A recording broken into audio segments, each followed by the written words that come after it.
turabasuhuje cyane muri uyu mwanya. Imana ibaha umugisha, mwebwe abadukurikiye turabishimiye. Yego. Twongeye kugaruka muri uyu mwanya nk'uko bisanzwe twigana ijambo ry'Imana. Tugize umugisha rero wo kuboneka muri aya masaha. Reka abadukurikiye tubahaye ikaze. Yego, turabahaye ikaze, Imana ibaha umugisha. Ari njyewe rero turi kumwe, ni Nigena Etienne, nkaba ndi kumwe na mugenzi wanjye Liberateur Jean Floribert. Twatangiye icyumweru gishyashya twiga insanganyamatsiko ivuga ngo ibiranga urukundo. Yego. Duherukana twari turi kureba mu ncamake y'ibizaranga icyigisho muri rusange. None tugiye kwigana icyigisho cy'uyu munsi kivuga ngo urukundo ni ingenzi. Urukundo ni iki? Urukundo ni mu byo dukora byose, aho imibereho, urukundo ni iki? ubwo mu mibereho yacu ya buri munsi bivuze ko urukundo ari rwo rugomba kuba imbere kuruta ibindi. Yego. Bone bavuze ko ari ingenzi, ikintu cy'ingenzi nawe cyumva. Ndacyumva cyane, ni ingenzi. Rero tutarakomeza ndumva twabanza tugasenga kugira ngo dusabe Imana ibane natwe muri uyu mwanya, wadufasha ukadusengera. Uwiteka, turagushimiye, turaguhimbaje, icyubahiro n'ikibi cyawe. Amen.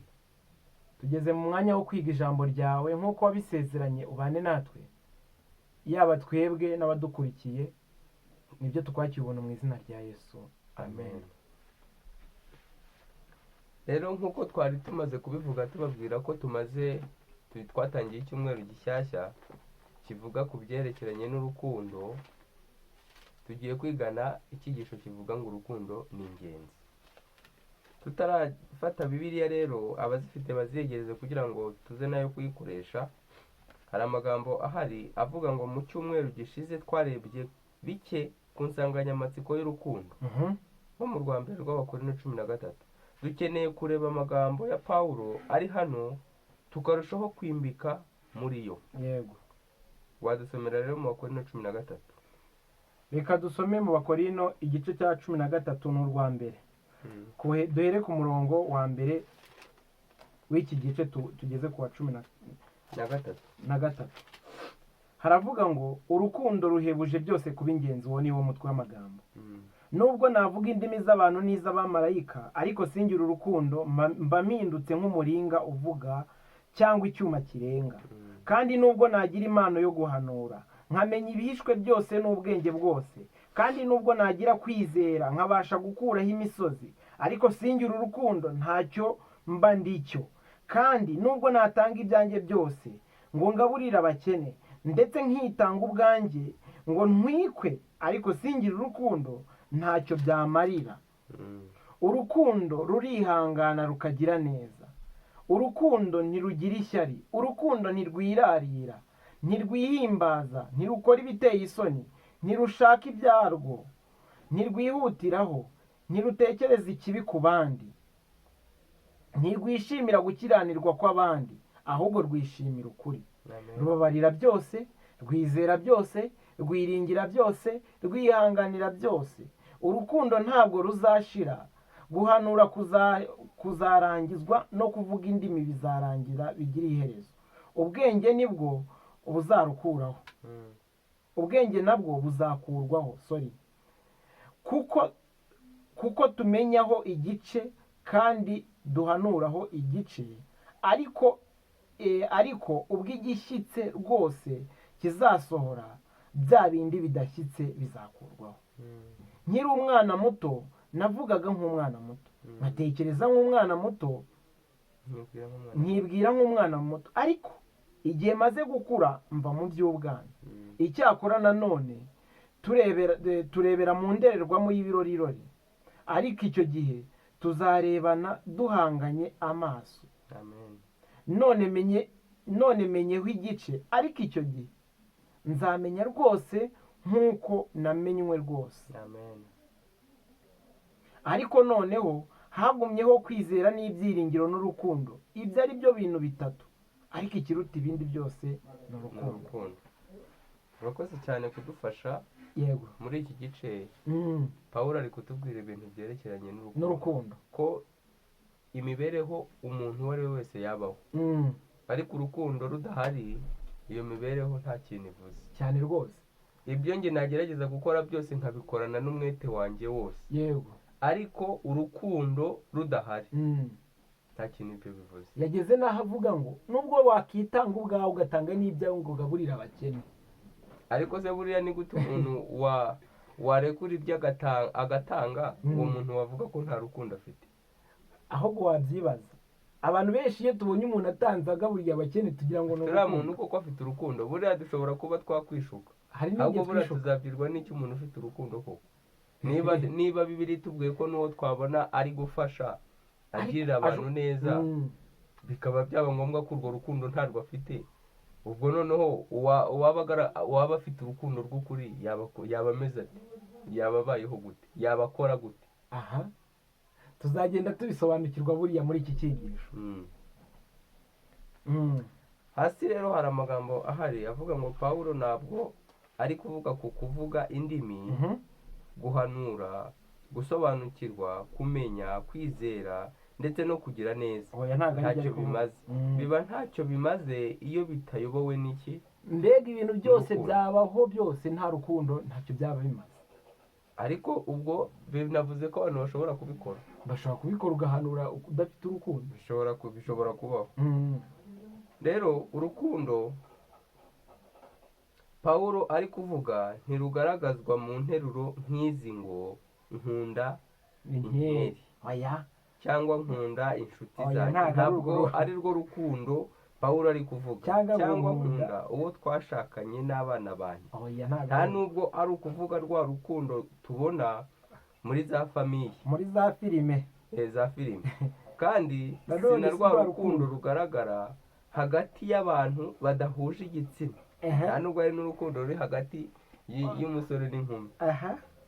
nubwo iyi mirongo yagiye ikoreshwa kenshi mu bibwirizwa byo mu bukwe by'abashakanye, usanga rimwe na rimwe iyi mirongo bayihakoresha, ariko ntabwo uru rukundo bavuga hano ari urukundo tugiye kwiga ntabwo ari aho rushingiye, ntabwo ari ibyo biruranga cyangwa ari rwo ruri kuvugwa.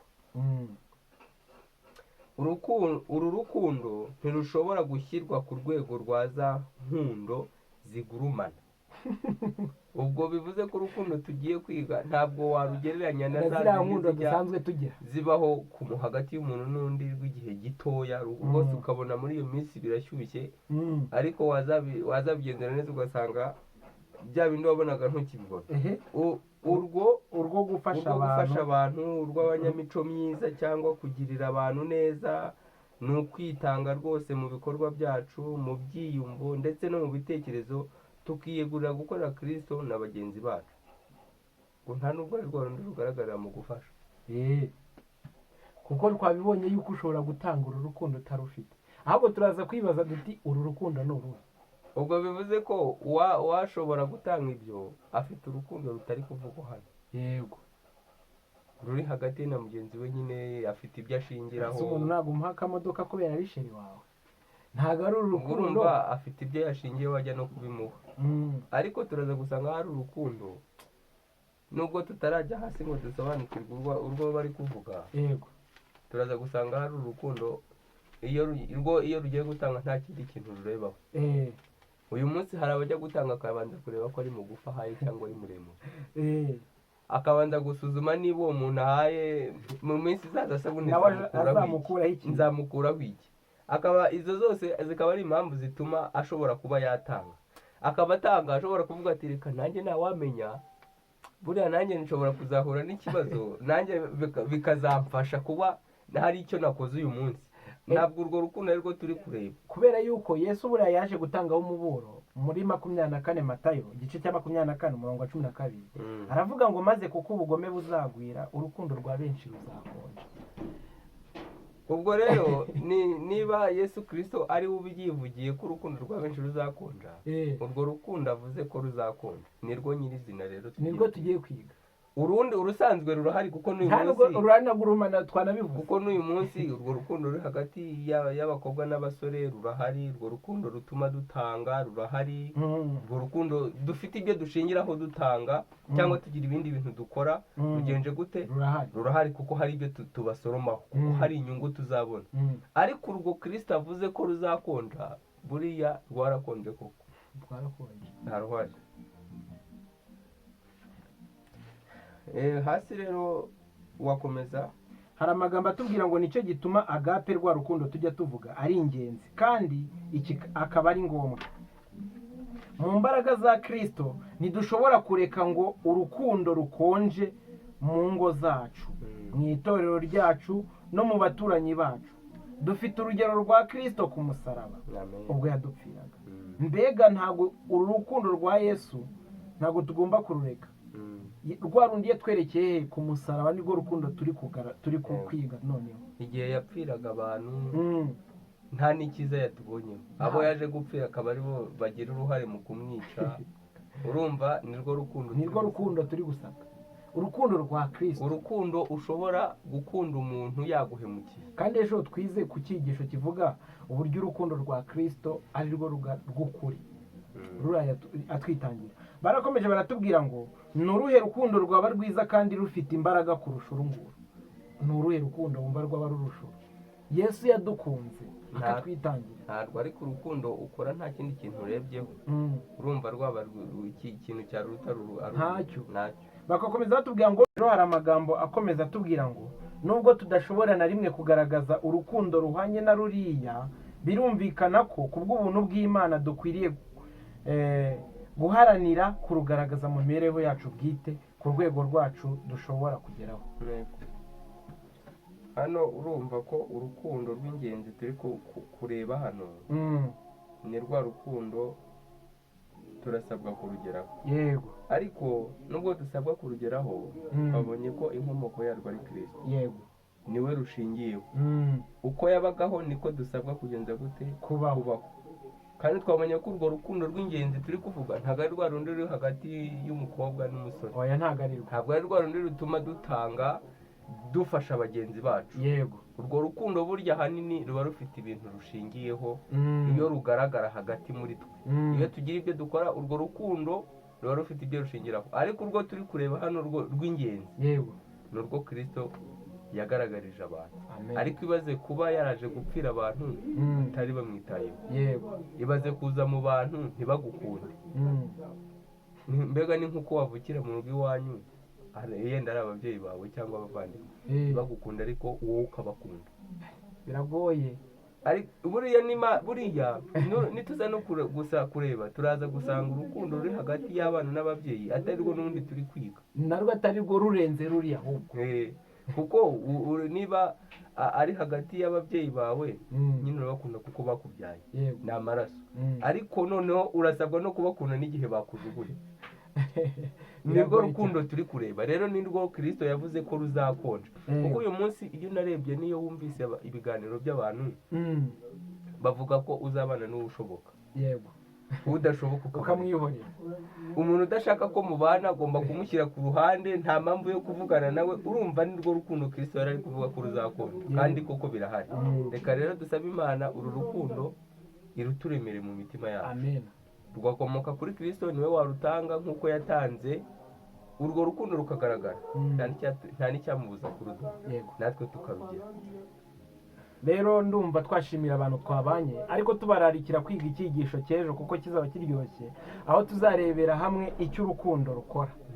ese iyo urufite runo rukundo rwa Yesu turi kwiga rukora iki? tuzareba hamwe ibintu tuzareba ko rutandukanye na bya bindi twajyaga twibwira ko rufite urukundo. turebere hamwe nibura ibintu 7 bizaruranga, ukajya uhita uvuga uturu rukundo nirwo pe. nirwo Kristo yavuze. yego. nirwo Kristo yavuze ko ruzakora. yego. rero reka tubashimire, Imana ibahe umugisha mwebwe twabanye, tubararikira kugira ngo musangize ubutumwa n'abandi babashe kububona. reka dusabe Etienne adusoreze n'isengesho. Data wa twese uri mu ijuru, turagushimiye cyane, izina ryawe nirihimbazwe. amen. uhabwe icyubahiro muri uyu mwanya ubanye natwe, turi kwiga ijambo ryawe, uratuyoboye rwose kandi dusobanuriye impamvu urukundo ari ingenzi urwo ari rwo. Turagushimiye, uhabwe icyubahiro. amen. Reka rero ukomeze kubana natwe, kandi urwo rukundo wavuze ko ruzakonja iyo twikabakabye bitewe n'uko ijambo ryawe iyo rije ritsinda umunyabyaha, dusanze urwo rukundo ntarwo dufite. yego, Ruturemere Nyagasani, amen. ngaho bana natwe, ari abadukurikiye ari natwe, twese duhabwe umugisha nawe mu izina rya Yesu, amen. amen.